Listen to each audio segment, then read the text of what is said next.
오늘 하나님께 주신 말씀은 빌립보서 1장 20절에서 23절까지 말씀입니다. 빌립보서 1장 20절로 23절까지 말씀을 우리 함께 읽도록 하겠습니다. 나의 간절한 기대와 소망을 따라 아무 일에든지 부끄러워하지 아니하고 지금도 전과 같이 온전히 담대하여 살든지 죽든지 내 몸에서 그리스도가 존귀하게 되게 하려 하나니 이는 내게 사는 것이 그리스도니 죽는 것도 유익함이라. 그러나 만일 육신으로 사는 이것이 내일의 열매일진데 무엇을 택해야 하는지 나는 알지 못하노라. 내가 그 둘 사이에 끼었으니 차라리 세상을 떠나서 그리스도와 함께 있는 것이 훨씬 더 좋은 일이라 그렇게 하고 싶으나. 아멘.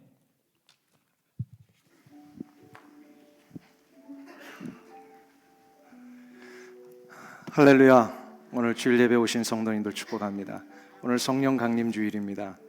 우리 주님께서 부활 승천하신 후에 50일이 지났던 이 오순절에 기도하는 가운데 성령이 강력하게 역사하셔서 그 자리에 모인 분들을 통하여서 하나님의 역사가 시작이 되는 날, 그래서 초대교회가 비로소 출발한 날이라고도 해도 과언이 아닌 귀한 날이 바로 성령 강림 주일입니다. 그 날이 있었기에 오늘 이 자리에 우리의 교회들이 세워진 줄로 믿습니다.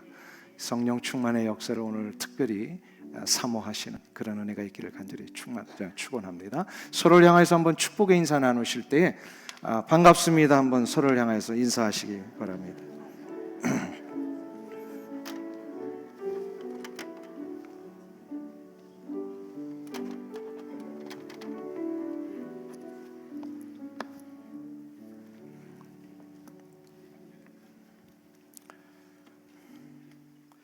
오늘 말씀은 제가 이러한 질문과 또 점검의 시간을 가지시면서 한번 시작했으면 좋겠습니다. 신앙은 육체의 성장과 비슷한 면을 가지고 있습니다. 그래서 신앙도 처음에 구원받은 이후의 모습으로 끝나는 것이 아니라 계속해서 자라고 있다는 것입니다. 이해가 되시죠? 신앙도 자라야 합니다. 자, 그러면 질문을 합니다. 여러분의 신앙은 자라고 계십니까? 예, 그 자라고 계시다라는 것을 한번 점검하는 방법이 있어요. 나는 지금 어느 수준에 지금 와 있는가, 어느 단계에 와 있는가, 신앙에. 육체를 우리가 한번 비교해 보면 태어나자마자 어린아이와 같은 그런 상태가 될 것이고, 조금 시간이 지나면 어떤 상태가 되죠? 갓난아이에서 어린아이가 되고, 어린아이에서 이제 청소년이 되고 청년이 되고 이제 원숙한 장년이 됩니다. 마찬가지로 신앙도 구원받은 이후에 갓 태어난 갓난아이와 같은 신앙이 있고 어린아이와 같은 신앙이 있어요. 그 다음에 청소년의 신앙이 있고 청년의 신앙, 그 다음에 원숙한 성숙한 장년의 신앙. 자, 여러분은 어디입니까? 갓난아이, 어린아이 신앙. 솔직하게 얘기를 하셔야 돼요. 자, 그럼 나는 그래도 한 청소년의 신앙 정도는 됩니다. 그냥 손 들지 마시고 속으로. 그렇다고 이거를 다른 사람을 평가하는 기준으로 삼으시면 안 됩니다. 이 기준은 반드시 나를 위한 기준. 자, 그럼 나는 청년의 신앙입니다. 고개를 한번 끄덕여 보시죠. 그럼 원숙한 장년의 신앙이다. 실은 우리 주님께서 또 많은 사도들을 통하여서 우리에게 가르쳐 주신 한 가지가 있습니다. 이거는 시간이 지난다고 그대로 되는 게 아니라는 겁니다. 신앙이 자란다라고 하는 것은 바로 우리 주 예수 그리스도의 인격과 성품을 닮아가기 위한 훈련과 끊임없는 노력이 수반되어야만 이루어진다는 사실입니다. 그래서 갓난아이의 신앙에서 저 원숙한 장년의 신앙으로 이르는 이 과정조차도 이 세상에서는 완전한 사람은 없습니다. 이 모든 것이 완전해지는 날은 우리가 저 장차 주님 앞에 서는 그날에 완전해질 것입니다. 그러나 그 전까지는 우리는 어떻게 돼요? 끊임없이 그리스도의 인격의 수준까지 올라가기 위해서 노력하고 또 노력하고 달려가야 합니다. 그럴 때마다 우리가 신앙이 한 단계 높아지고 원숙해지는 것을 우리가 알게 됩니다. 누가 제일 먼저 알까요? 예, 내 자신이 알고, 또 다른 한 방법은요, 다른 사람이 알게 됩니다. 다른 사람, 특별히 다른 사람 중에서 예수를 믿지 않는 사람들이 나를 볼 때에 아하, 저분이 이렇게 달라졌구나, 이렇게 변화됐구나 라는 것을 알게 됩니다. 저들의 기준과 세상 사람들의 기준에서 볼 때 전에 같으면 이렇게 힘든 상황, 저 사람 분명히 죽겠다고 할 건데 예수를 믿고 나서 이렇게 시간이 지나고 나니까 저런 상황에서 기쁘다라고 얘기를 하는 거예요. 이런 고통과 아픔을 당하는 거라면 저 사람 분명히 옛날 같으면 불평하고 푸념했을 텐데 어떻게 저 입에서 감사하다는 말이 나올까? 이런 것이요, 누가 더 잘한다고요? 세상의 사람들이 더 잘한다는 거예요. 세상의 사람들이 이거를 더 정확하게 잘 아는 것을 히브리서에서는 이거를 뭐라고 표현했습니까? 세상이 감당하지 못하는 사람들이다. 자기네 기준으로는 도저히 이게 안 되는데 그리스도인들을 보니까 이런 얘기를 하고 있다라는 거예요. 예수를 못 믿게 하고 핍박하고 매질을 하면 중단할 줄 알았는데요, 어떤 일이 일어나요? 막 순교자들이 일어나요. 죽으면 죽으리라. 이 놀라운 일들이 일어나는 걸 보면서 도저히 이 길은 막을 수 없구나, 우리가 저들의 이 삶을 어찌할 수가 없구나, 이것을 알게 되면서 뭐예요? 손을 드는 거예요. 우리는 이제 감당하지 못하는구나. 이게 히브리서에서 나오는 세상이 감당치 못하는 자들이다. 세상이 감당치 못하는 자들이 되면 오늘 본문에 의하면요, 몇 가지 능력이 나타나게 되어 있다, 이렇게 말씀을 합니다. 그 능력 중에 하나가 첫 번째로 예수 그리스도만이 나의 주인이심을 보여줄 수 있는 삶이 된다라는 거예요. 이게 내 삶에서 보여지게 된다라는 거죠. 20절을 다시 한번 보세요. 사도 바울은 20절에 이렇게 고백을 합니다. 나의 간절한 기대와 소망을 따라 아무 일이든지 부끄럽지 아니하고 지금도 전과 같이 온전히 담대하여 살든지 죽든지 내 몸에서 누가? 그리스도가 존귀하게 되려 하려 하나니. 그리스도가 존귀하게 되려 하나니. 그러니까는 내가 살든 죽든 오직 한 가지의 목적은 뭐예요? 우리 예수 그리스도만이 막 드러나시는 것.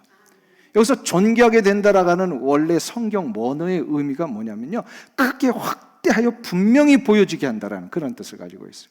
그러니까 작은 글씨나 그냥 뭐 예를 들어서 이렇게 바늘구멍에 이렇게 실을 이제 꿰다든지 이런 아주 섬세한 일을 할 때는요, 눈이 잘 안 보이면 어떻게 되죠? 뭘 갖다 댑니까? 돋보기를 갖다 댑니다. 돋보기를 갖다 대면 글자가 확대되어 분명하게 보이고 또한 보이지 않던 물체들의 형태가 분명하게 드러나게 되어 있습니다. 바로 지금 그 의미예요. 존귀하게 되신다라고 하는 것은 바로 예수 그리스도가 분명하게 드러나시는 이 상황을 얘기를 합니다. 알지 못했던 자, 미처 깨닫지 못했던 자들에게 예수 그리스도가 분명히 보여지게 된다라는 것. 여러분들은 예수님을 보여주고 계십니까? 하나님이 살아계심을 보여줄 수 있어야 돼요. 근데 하나님을 보여주는 게 아니라 하나님을 섬기는 나의 삶을 통하여 하나님의 살아계심을 보여줄 수 있는 겁니다. 지금 그게 바로 존귀하게 되는 것. 이런 삶을 살기 위해서는요, 제일 먼저 해야 될 게 하나 있어요. 그게 혹시 뭔지 아세요? 우리 예수 그리스도만이 확대되어 보여지고 알려지는 이 삶을 살기 위해서는 우리가 해야 할 가장 중요한 첫 번째 그리고 기본적인 것이 있다. 그게 바로 뭐냐면 예수 그리스도만을 나의 주인으로 모셔야 합니다. 예수 그리스도만을 주인으로 모셔야 돼요. 근데 많은 사람들이 예수님을 주인으로 모신다 하면서도 실제 삶에서 예수님을 주인으로 모시는 것처럼 살지 않는 경우가 참 많아요. 왜 그럴까요? 예수님 외에도 주인으로 삼는 것이 너무 많기 때문에 그렇습니다. 종이 하나인데 주인이 둘이 될 수 있을까요? 없을까요? 없습니다. 이 주인도 섬기다가 필요하면 저 주인도 섬기는 이런 사람을 뭐라고 합니까? 이 주인도 섬기고 저 주인도 섬기고. 예? 예? 어떻게 정확하게 하셔야 돼요? 한국말에 그 의미가 있어요. 줏대 없는 사람. 네. 줏대 없는 사람이라는 게 정확하게 무슨 뜻이에요? 예. 주된. 이거를 제가 오래전에 미국 사람한테 이런 한국 개념이 있는데 이걸 영어로 혹시 갖고 있는 표현이 있습니까? 라고 물어봤더니 이런 얘기를 합니다. boneless man이다. 이렇게 합니다. 이게 그러니까 백본이 없는 사람이라는 그런 표현을 이렇게 쓴다고 그러더라고요. 아, 그렇구나. 척추가 없는 사람. 여기도 좋고 저기도 좋고. 예, 요거를 요즘은 고상한 말로 또 이렇게 표현이 하나 있습니다. 뭔지 아십니까? 고상한 프리랜서. 이것도 좋고 저것도 좋고 이것도 하고 저것도 하고. 근데 가만히 보세요. 물론 이 세상에서는 프리랜서가 정말 능력 있는 사람이 한 가지 이렇게 아이콘이 될 수 있지만, 그러나 인생의 문제에 있어서만큼은요, 프리랜서처럼 살게 될 경우에 결국 그의 인생의 종착역에 가면요, 아무것도 잡지 못하게 됩니다. 우리가 진정으로 인생의 길에 있어서 확실하게 붙들어야 될 한 가지는 나를 살리고 나의 인생에 유익이 되는 그 주인을 붙들어야 합니다. 이 길도 좋고 저 길도 좋다는 식의 삶을 사는 분들을 한번 보세요. 결국은 다 후회해요. 인생의 길은 나를 살리는 생명의 길만을 선택해야 합니다. 도심에 사는 자들이 밤에 하늘을 쳐다본다고 해서 불빛을 볼 수 있습니까? 도심에 사는 사람들이 밤에 귀를 기울인다고 풀벌레 소리가 들려집니까? 아닙니다. 왜일까요? 이 밤에 너무나도 불빛이 많으니까 밤하늘에 별빛이 안 보여요. 이 도심에 너무나도 많은 소음이 있으니까요, 풀벌레 소리가 안 들리는 거예요. 그러면 별빛을 보고 풀벌레 소리를 듣기 위해서는 어떻게 될까요? 예, 수도 없는 이 불빛들을 꺼야 하고요, 이 수도 없는 소음들을 제거해야 합니다. 그러면 이걸 인생의 문제로 가져와서 인생의 진정한 주인을 만나려면 어떻게 해야 될까요? 나의 삶을 보장하고 나의 모든 것을 책임지며 인생의 길에 생명의 역사를 유일하게 주실 수 있는 분을 만나야 되는 거죠. 그분이 바로 누구세요? 예수 그리스도. 한 분뿐이십니다. 이분도 주실 수 있고 저분도 주실 수 있는 게 아니에요. 이것은 오직 예수 그리스도만이 주실 수가 있습니다. 그래서 예수님만을 주인으로 모시기 위해서는요, 우리가 그동안 주인으로 삼아왔던 다른 많은 것들을 실제로 내려놓을 수 있어야 합니다. 우리가 잘 부르는 찬양 중에 내가 주인 삼은 모든 것 내려놓고 라고 하는 찬양이 있죠. 거기에 보시면요, 내가 사랑했던 모든 것 내려놓고 주님만 사랑해 한데, 그 다음에 이 후령 구절에 이러한 표현이 나와요. 주 사랑 거친 풍랑에도 깊은 바다처럼 나를 잠잠케 하신다. 주 사랑 내 영혼의 반석, 그 사랑 위의 소리. 무슨 얘기입니까? 오직 주님만을 나의 주인으로 모시는 순간 나타나는 축복이 뭐냐면 주님의 사랑이 나를 덮으신다는 거예요. 주님의 사랑이 나를 덮으시면 아무리 세상의 풍랑과 풍파와 고난과 아픔이 몰려올지라도 우리는 깊은 바닷속에 있는 고요함과 같은 이 평안의 역사를 누리게 되고, 그 주님의 사랑이 내 인생의 반석이 돼서 내가 그 위에 설 수 있게 되더라는 거죠. 흔들리지 않는 역사가 일어나고요, 이기는 역사가 일어난다. 그러니까 사도 바울을 한번 보세요. 그동안 그의 인생의 주인은 뭐였어요? 다메섹 도상에서 예수님 만나기 전에 권력이었고요, 명예였고요, 그의 학문이었고요, 그 집안의 배경이었어요. 이것을 가지고 승승장구하면서 자기의 이 기준과 맞지 않다고 생각하는 모든 것들을 제거하기 위해서 살았잖아요. 그러다가 다메섹 도상에 왜 갔어요? 다메섹으로 가는 이유가 뭐예요? 예, 이것과 반대되는 삶을 살고 있다고 생각하는 사람 다 제거하는, 예수 믿는 사람들 죽이려고. 그런데 결국 그가 완전히 꼬꾸라지죠. 그래서 어떻게 됩니까? 예수 그리스도를 만나서 진정한 주인이 누구인지를 비로소 깨닫습니다. 아, 학문이 아니고 권력이 아니고 내가 가지고 있던 이 배경이 나의 주인이 된다고 해서 이게 해결될 문제가 아니었구나. 참 생명과 인생의 길은 길이요 진리요 생명 되신 예수 그리스도만이 이 문제를 해결하실 수 있고 완전히 달라지잖아요. 결국 그 길을 갑니다. 그래서 그동안 자기가 주인으로 붙들었던 모든 것을 어떻게 여긴다 그랬어요? 배설물로 여긴다. 배설물. 배설물을 아까워하시는 분 계십니까? 없죠. 과감하게 내려놔야 합니다. 그때 비로소 우리도 사도 바울처럼 살든지 죽든지 내 몸에서 그리스도가 존귀하게 되려 하심이다 라고 하는 이 고백할 수 있게 될 줄 믿습니다. 그래서 이 첫 번째 능력이 뭐냐면요, 예수 그리스도만을 주인으로 모시고 사는 이 삶을 보여줄 수 있게 됩니다. 자, 그럼 두 번째 능력이 나타나요.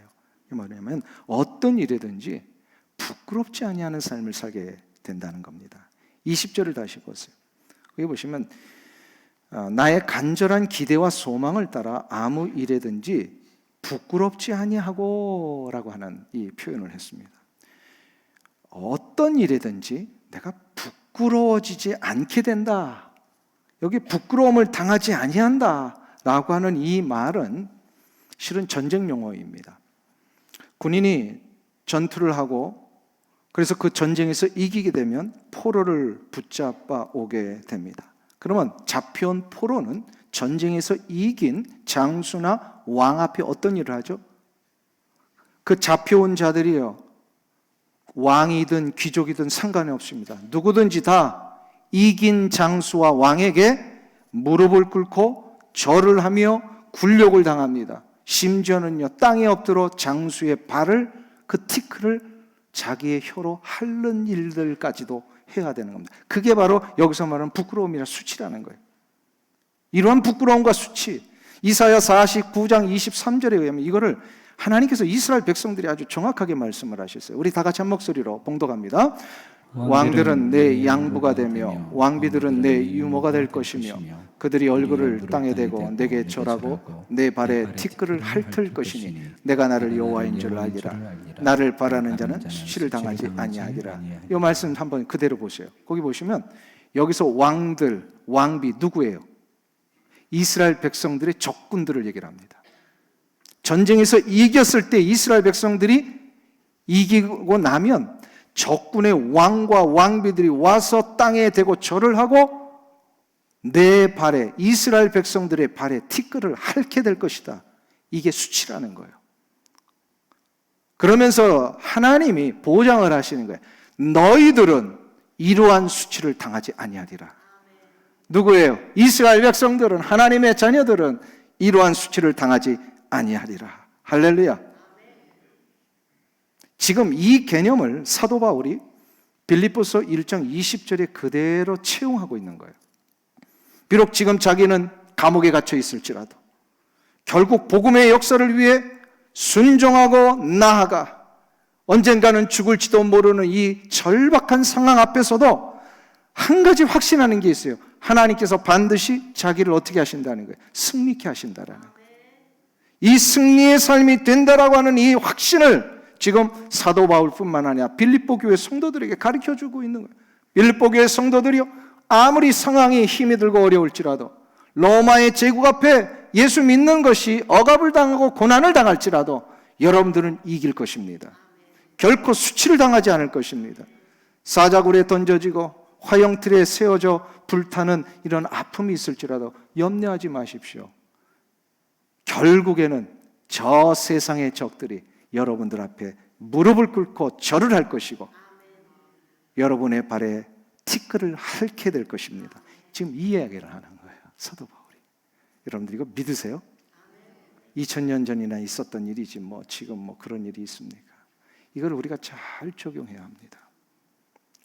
혹시나 우리가 세상 앞에 자꾸 절을 하고 따라가고 있는 것은 아닌가?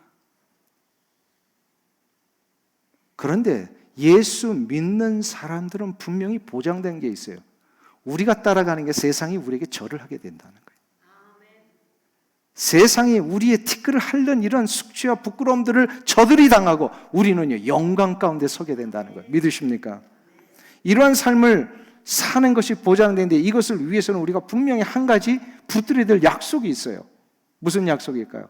아까 읽었던 이사야 49장 23절을 다시 한번 보세요. 거기 보시면 다시 보세요. 왕들은 내 양부가 되며 왕비들은 내 유모가 될 것이며 그들이 얼굴을 땅에 대고 내게 절하고 내 발에 티끌을 핥을 것이니 내가 나를 여호와인 줄 알리라. 그 다음에 한번 같이 읽겠습니다.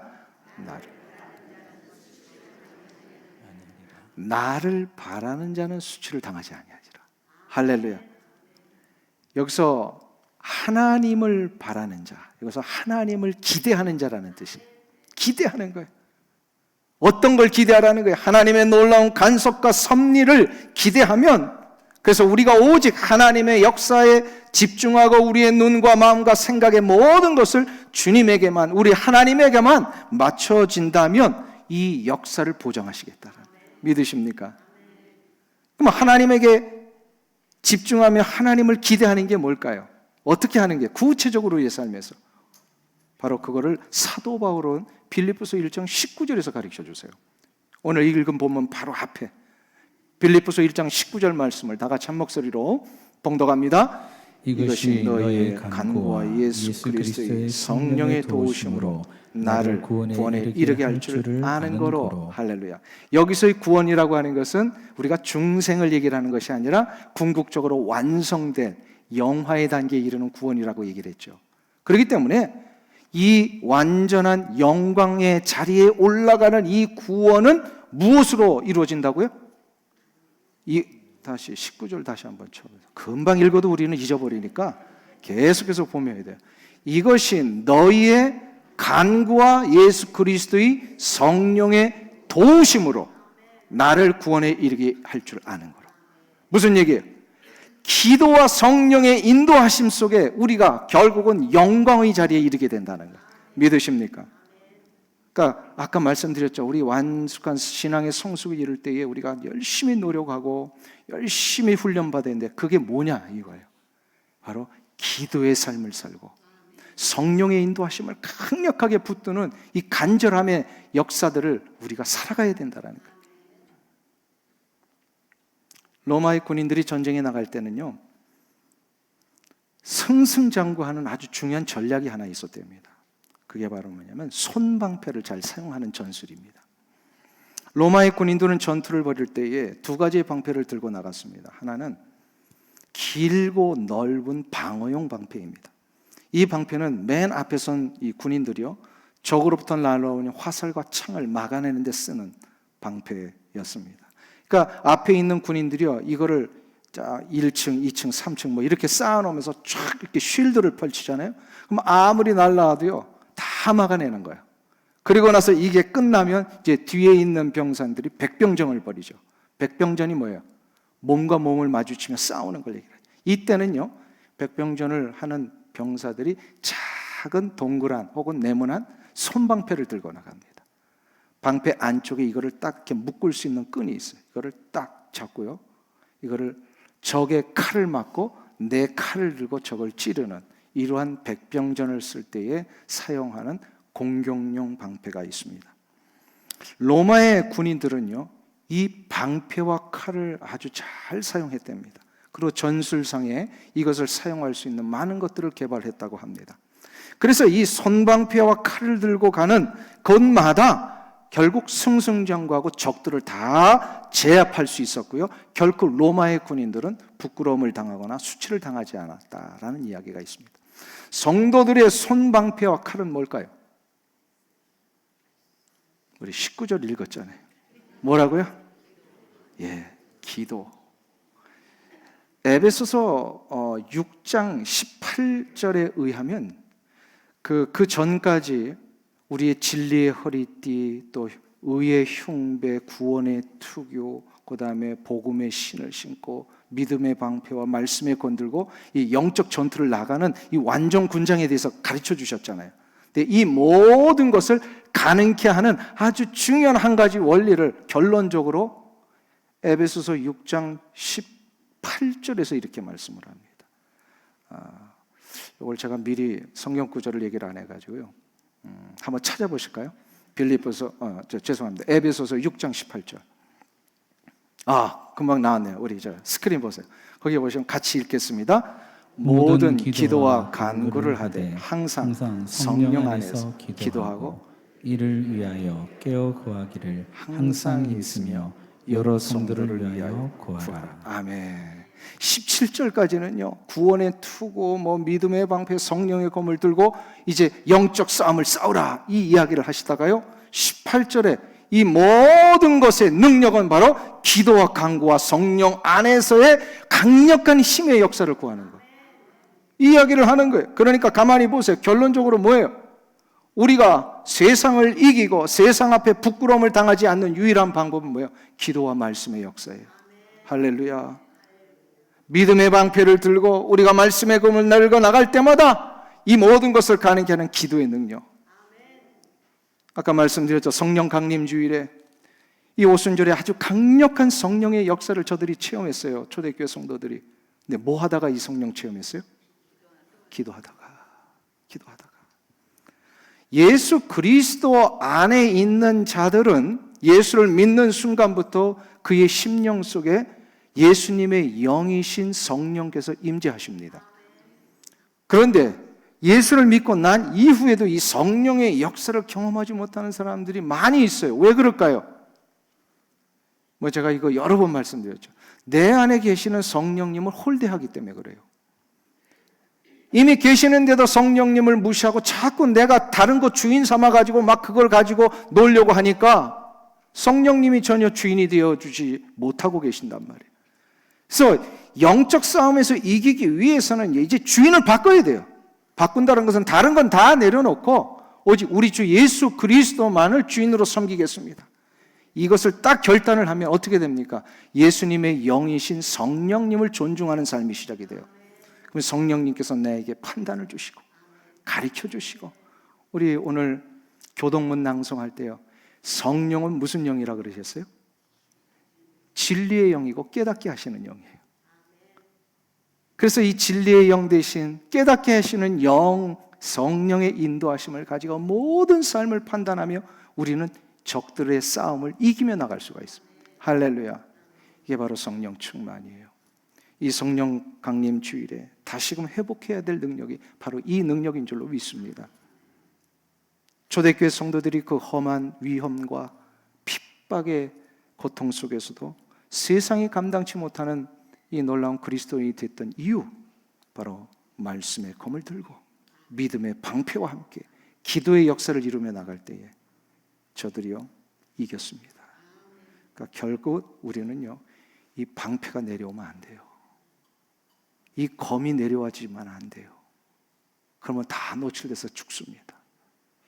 방패가 내려오지 않는 방법, 검이 내려오지 않는 방법, 뭐라고요? 기도, 성령 안에서의 간구입니다. 이 역사가 여러분들 가운데 일어나시길 축원합니다. 요 원리대로 이 한 주간 한번 살아보세요. 다음 주에 왔을 때요 자신감 있게 아마 이 자리에 다 서실 거예요. 부끄러움을 당하지 아니하시는 이 역사를 하나님 보장하신다니까요. 아멘. 자, 그러면 마지막으로 한 가지 더 우리에게 주시는 능력이 있습니다. 바로 성도들에게는 죽음이 유익하다라는 것을 알게 해주십니다. 죽음이 유익하다. 이거 참 어려운 내용인데요. 사도 바울은 이것을 고백을 하고 있어요. 21절을 보세요. 거기 보시면 우리 다 같이 한 목소리로 봉독합니다. 이는 내게 사는 것이 그리스도니 죽는 것도 유익함이라. 할렐루야. 어떻게 죽는 것이 유익하다라는 이 고백을 할 수 있을까요? 아마도 사도 바울은 23절에 보면요, 삶과 죽음 사이에 내가 이 둘 사이에 끼어 있다라고 하는 고백을 봐서 이제 얼마 안 있으면 죽게 될 것을 이렇게 감지하고 있었던 것 같아요. 그러니까 결국은 사도 바울 당신이 죽게 될 것을 알면서도 이 죽음에 대한 두려움에 쌓여 있는 것이 아니라 오히려 자기는 어떻게 한 거예요? 빨리 죽고서 하나님이 전에 가고 싶다, 이 고백을 하고 있는 거예요. 그 이유가 뭐냐면 죽는 게 유익하니까. 이해가 되세요, 여러분들? 아니 도대체 뭐 때문에 죽는 게 유익하냐 이 말이에요. 여러분들 사는 게 더 좋지 않으세요? 죽는 게 좋으세요? 뭐가 좋으세요? 사는 것도 안 좋고 죽는 것도 안 좋고 우리 한 가지는 좋아해야 되는데 사도 바울은 죽는 게 더 유익하다. 이거는 정말로 보통 믿음이 아니고서는 가질 수 없는 이런 고백입니다. 이거를 알려면요, 사도 바울이 생각하는 죽음의 의미가 뭔지를 우리가 한번 좀 알아야 합니다. 사도 바울은 23절에서 자신의 죽음의 의미를 이렇게 표현을 했어요. 내가 그 둘 사이에 끼었으니 차라리 세상을 떠나서 그리스도와 함께 있는 것이 훨씬 더 좋은 일이라. 근데 여기서 죽음에 대한 표현이 뭘까요? 죽음에 대한 표현, 내가 세상을 떠나서 할 때 이 떠난다라고 하는 성경 원어의 의미가 뭐냐면요, 이게 군사 용어거든요. 로마의 군인들이 야전에서 전투를 벌일 때는요, 멀리 타향에 와서 전투를 벌이니까요, 잠을 저녁에 자기 위해서는 텐트를 치고 야영 생활을 합니다. 치열한 전투일수록 이 간이 텐트는 참으로 밤에 피곤한 몸을 쉴 수 있는 유일한 곳입니다. 그러나 아침이 되면 또다시 치열한 전투 현장으로 나아가야 되기 때문에 그 텐트는 임시적인 것이에요. 근데 어느 날 갑자기 사령관이 로마의 군사들을 다 넓은 곳에 모아놓고 선언을 합니다.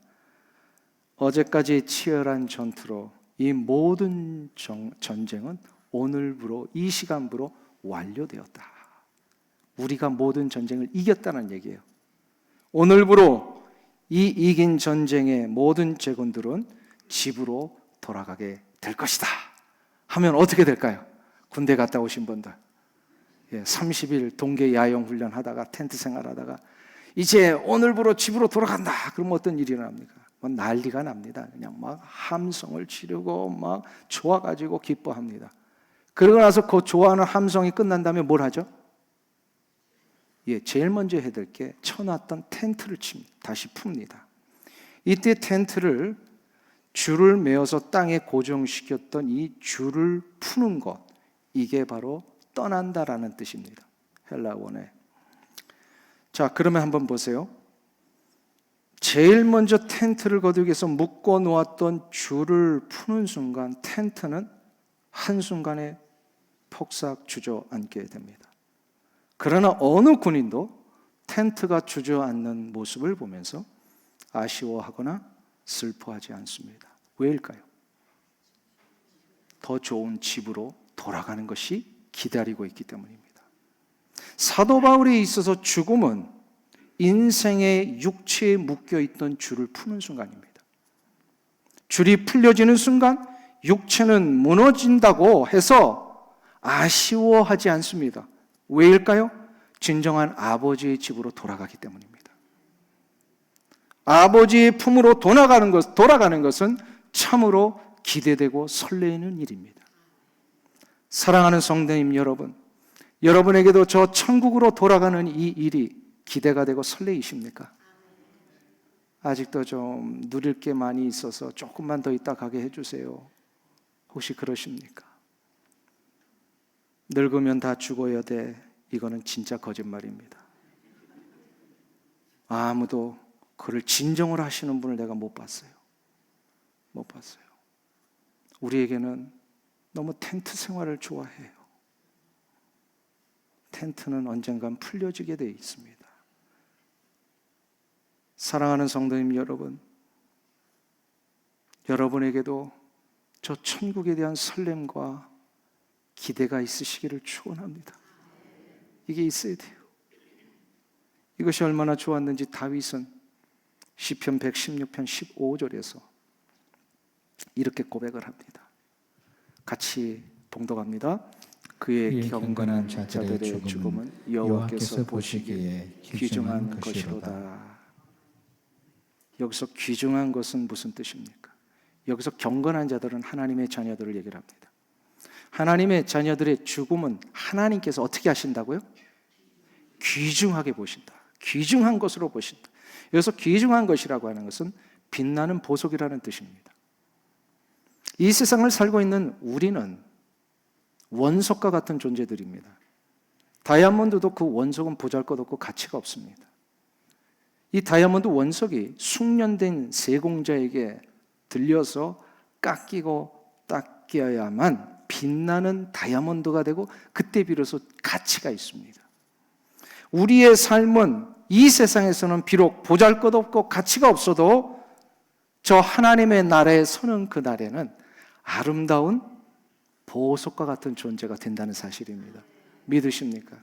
이 세상 사는 동안에 뭐 때문에 그냥 진흙들 필요 없어요. 남들과 내 삶을 비교해 볼 필요 없어요. 누구는 뭘 이렇게 해놓고 나는 이것도 없고, 누구는 이렇게 잘 가고 나는 아직도 이렇게 못 가고 있고, 이것 때문에 실망하거나 낙심할 필요 없다라는 거예요. 하나님 보시기에는 그게 다 뭐라고요? 그게 뭐예요?